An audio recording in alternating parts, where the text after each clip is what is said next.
Report breaking വാർത്തയിലേക്കാണ്. വയനാട് കുടുംബശ്രീ ജില്ലാ മിഷനിൽ വൻ അഴിമതി.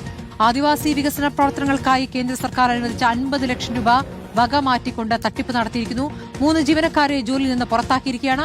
CPM ബ്രാഞ്ച് സെക്രട്ടറി, DYFI നേതാക്കൾ കൂടിയാണ് പുറത്താക്കപ്പെട്ട ജീവനക്കാർ. തിരുനെല്ലി ആദിവാസി വികസന കോർഡിനേറ്റർ സായി കൃഷ്ണനെതിരെയും നടപടിയെടുത്തിട്ടുണ്ട്. ഷഹാദ് റഹ്മാൻ വിവരങ്ങൾ നൽകും. ഷഹാദ്, ഇപ്പോൾ വലിയ തട്ടിപ്പാണല്ലോ. പാവങ്ങൾക്ക് വേണ്ടിയുള്ള പദ്ധതിയിൽ വൻ അഴിമതി നടത്തിയിരിക്കുന്നു എന്നുള്ളതാണ്. ഇപ്പോൾ ആരൊക്കെയാണ് ഈ 3 ജീവനക്കാർ? തീർച്ചയായും സ്മൃതി, കാരണം CPM പ്രവർത്തകരായിട്ടുള്ള DYFI പ്രവർത്തകരായിട്ടുള്ള ആളുകളെയാണ് ഇപ്പോൾ പുറത്താക്കിയിരിക്കുന്നത്. ഇവർ താൽക്കാലിക ജീവനക്കാരായിരുന്നു എന്നുള്ളതാണ് നമുക്ക് മനസ്സിലാക്കാൻ സാധിക്കുന്നത്. ഇക്കഴിഞ്ഞ കാലം അത്രയും പാവപ്പെട്ട സാധാരണക്കാരായ മനുഷ്യർക്ക് കേന്ദ്ര സർക്കാർ അനുവദിച്ചിട്ടുള്ള പണം അത് തട്ടിപ്പ് നടത്തുകയായിരുന്നു ഇവരുടെ പ്രധാനപ്പെട്ട പണി. കേന്ദ്ര സർക്കാർ നൽകിയ ഏകദേശം 50 ലക്ഷം രൂപയാണ് വകമാറ്റി ഇവർ കൈക്കലാക്കിയിട്ടുള്ളത്.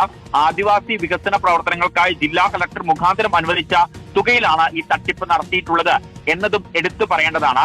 തിരുനെല്ലി ആദിവാസി വികസന കോർഡിനേറ്റർ സായി കൃഷ്ണനെതിരെയും കുടുംബശ്രീയുടെ നേതൃത്വത്തിൽ കർശന നടപടി സ്വീകരിച്ചിട്ടുണ്ട്. ഈ പുറത്താക്കിയിട്ടുള്ള ആളുകളുടെ വിശദാംശങ്ങൾ ഇങ്ങനെയാണ് പ്രാഥമികമായിട്ട് നമുക്ക് മനസ്സിലാക്കാൻ സാധിക്കുന്നത്. CPM ബ്രാഞ്ച് സെക്രട്ടറിയും DYFI നേതാവുമായിട്ടുള്ള ആളുകളാണ് ഇവരൊക്കെ തന്നെ. Kalpetta civil station branch secretary ആയിട്ടുള്ള ജയേഷ് പി, അതുപോലെ തന്നെ പുൽപ്പള്ളി ഏരിയ കമ്മിറ്റി അംഗം ഹരീഷ് എന്നിവരാണ് ഈ പുറത്താക്കപ്പെട്ട രാഷ്ട്രീയ നേതാക്കൾ എന്നുള്ളതാണ് എടുത്തു പറയേണ്ടത്.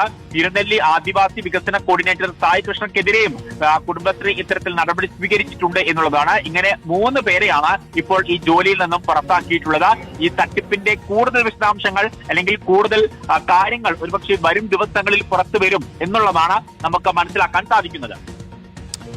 ശരി, ഷഹദ് റഹ്മാനാണ് വിവരങ്ങൾ നൽകിയത്. ആദിവാസികൾക്ക് വേണ്ടിയുള്ള ഫണ്ടാണ് 50 ലക്ഷം രൂപ തട്ടിയെടുത്ത കോർഡിനേറ്റർ അടക്കമുള്ള 3 പേർക്കെതിരെയാണ് ഇപ്പോൾ നടപടി ഉണ്ടായിരിക്കുന്നത്.